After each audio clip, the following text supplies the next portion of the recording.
أعوذ بالله من الشيطان الرجيم.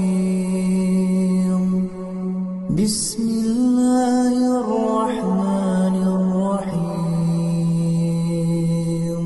إنما أموالكم وأولادكم فتنة والله عنده أجر عظيم فاتقوا الله ما استطعتم واسمعوا وأطيعوا وأنفقوا خيرا لأنفسكم ومن يوق شح نفسه فأولئك هم المفلحون